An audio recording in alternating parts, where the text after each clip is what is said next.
Chers amis, bonjour. Nous sommes cette semaine dans la paracha Metzora, qui est donc la continuité, la suite de la paracha que nous avons lue la semaine dernière, la paracha Tazria.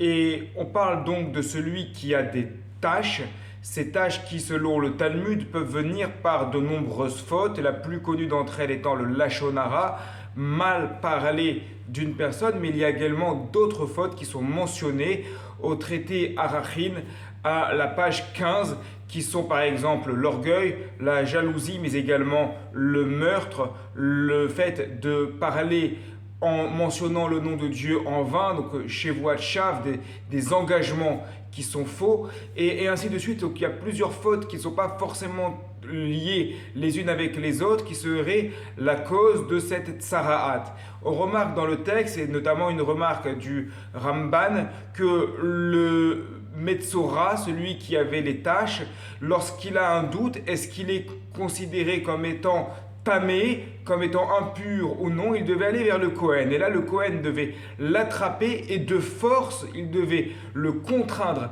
à quitter le camp, le campement des Bnei Israël, jusqu'à qu'il soit vérifié est-ce que cette tâche est une tâche de tsaraat ou est-ce une simple maladie. Et s'il s'avère que c'est une tâche de tsaraat, alors il doit rester obligatoirement en dehors du campement. Le Ibn Ezra va même plus loin en disant que n'importe qui, voyant cette personne-là avec cette tâche qui présente un doute, est-ce qu'il s'agit d'une tâche de tsaraat ou non, doit de force mettre cette personne hors du camp ou l'amener de force vers le Kohen pour que le Kohen déclare si cette personne-là qui a cette tâche peut rester ou pas dans le campement.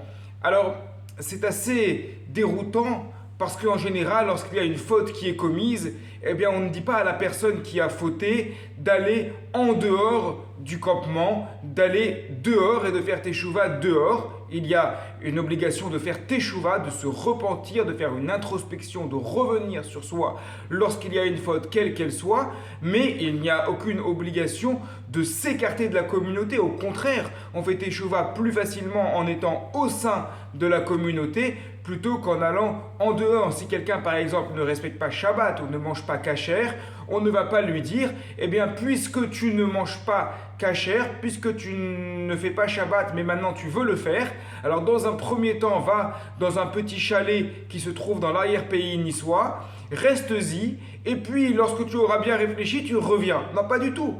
On va lui dire au contraire, rejoins la communauté, inspire-toi de personnes qui vont t'élever vers le haut en te montrant comment on mange correctement kasher, comment on fait Shabbat correctement, et alors tu pourras t'élever. Donc pourquoi, à propos de la tsaraat, de cette tâche, on va demander à la personne d'aller complètement à l'extérieur? Bien, on peut répondre par rapport à une loi qui touche le service du Kohen. À l'époque du temple, du Beth Amikdash, eh bien, le Kohen infirme ne pouvait pas faire le service du temple. Et aujourd'hui encore, dans les lois du Shaliach Tzibour, de l'officiant à la synagogue, quelqu'un qui serait frappé d'une infirmité extrêmement visible à l'extérieur ne peut pas faire l'office. Évidemment, s'il y a des questions pratiques, chacun posera la question à son rave. Mais l'idée est la suivante.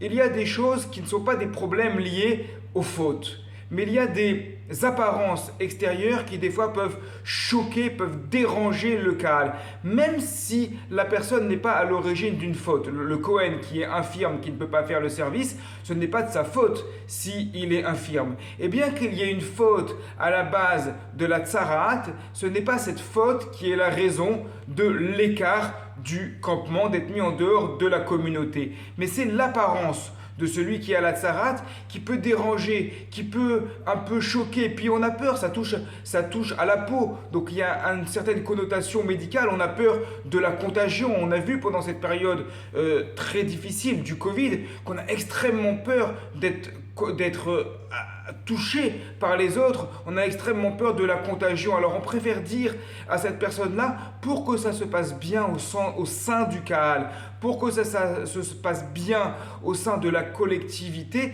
étant donné que tu as cette apparence qui peut déranger, qui peut provoquer des peurs chez les uns et les autres, il vaut mieux faire cette teshuva de côté pendant un certain temps, le temps que tu sois déclaré Tahor, qu'il n'y ait plus aucun risque, aucune peur, aucune phobie de contagion de la part du Kaal, car évidemment la Teshuvah de la personne individuelle est quelque chose de fondamental, mais il est vrai que la bonne entente du Kaal, que le Kaal ne soit pas dérangé, qu'il puisse être dans l'apaisement. Un Kaal dans l'apaisement, c'est quelque chose d'extrêmement important. Donc on dit à cette personne, ce Metzora, exceptionnellement, va faire Teshuvah dehors, et lorsqu'il n'y aura plus de risque de peur de la part des membres du Kaal, alors tu pourras rejoindre dans l'harmonie le Kaal. Shabbat Shalom à toutes et à tous.